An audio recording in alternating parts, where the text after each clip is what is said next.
sebagai harimau. Baiklah, selanjutnya mari kita dengarkan cerita dongeng yang berjudul Seruling Ajaib. Pada suatu hari, hiduplah seekor kancil yang sedang berjalan-jalan melewati hutan bambu.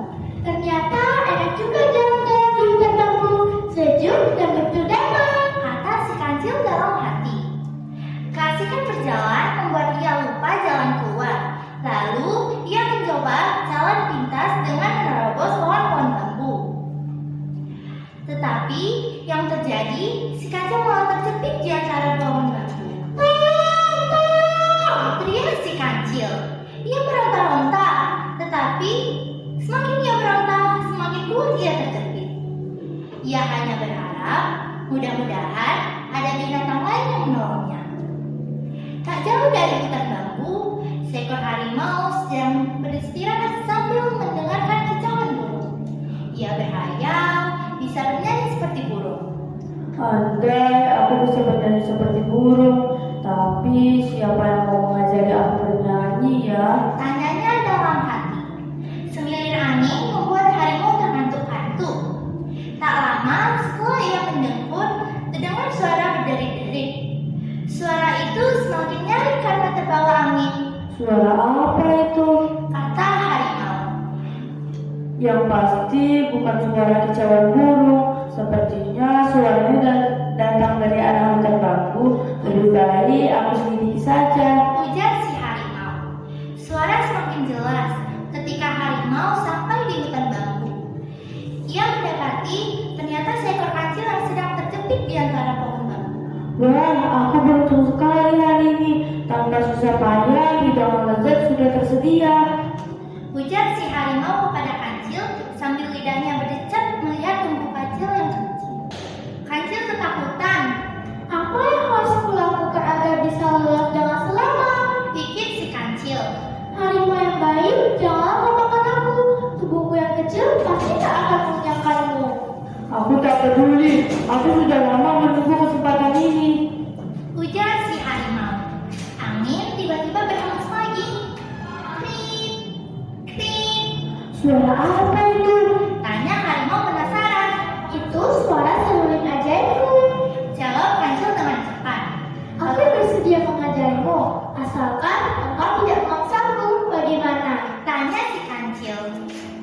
Harimau tergoda dengan tawaran si kancil karena ia emang ingin dapat bernyanyi seperti burung. Ia berpikir meniup seruling tidak kalah hebat dengan bernyanyi. Tangan si kancil pura-pura asing memainkan seruling. Seiring dengan hembusan angin, sementara harimau memperhatikan dengan serius. Kok lagunya hanya seperti itu? Ini baru nada dasar, jawab kancil. Begini caranya, coba kau kemari dan regangkan dulu batang bambu ini dari tubuhku. Kata kancil. Harimau melakukan apa yang dikatakan kancil, hingga akhirnya kancil terbebas dari jepitan pohon bambu. Nah, sekarang masukkan lehermu dan julurkan lidahmu pada batang bambu ini. Lalu tiuplah pelan-pelan. Kancil menerangkan dengan serius. Jangan heran ya kalau suaranya kurang merdu, tapi kalau yang tidak ngada suaranya bagus loh. Untung ada si harimau. Boleh sekali dia. Mana ada seruling ajaib, kata kancil dalam hati. Harimau yang telah terjepit di antara batang bambu tidak menyadari bahwa ia telah ditipu si kancil. Kau mau pergi kemana, Cil? Tanya si harimau. Aku mau minum dulu, tenggorokanku kering karena kebanyakan minum seruling. Jawab si kancil. Masa aku harus belajar sendiri? Tanya harimau lagi. Aku pergi tidak lama. Nanti waktu aku kembali, kau harus bisa meniupnya ya. Jawab si kancil sambil meninggalkan harimau. Setelah si kancil pergi, angin bertiup semilir-semilir dan semakin lama semakin kencang. Batang-batang pohon bambu menjadi saling bergesekan dan berderit-derit. Hore, aku bisa. Kata si harimau.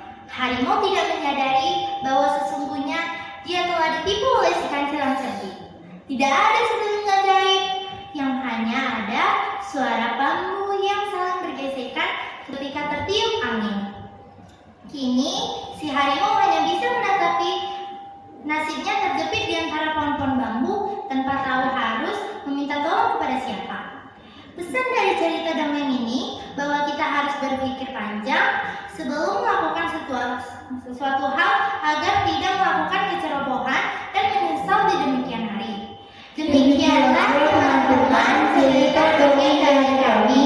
Kiranya bisa menjadi pembelajaran bagi kita semua agar sedih seperti kancil dalam menghadapi masalah.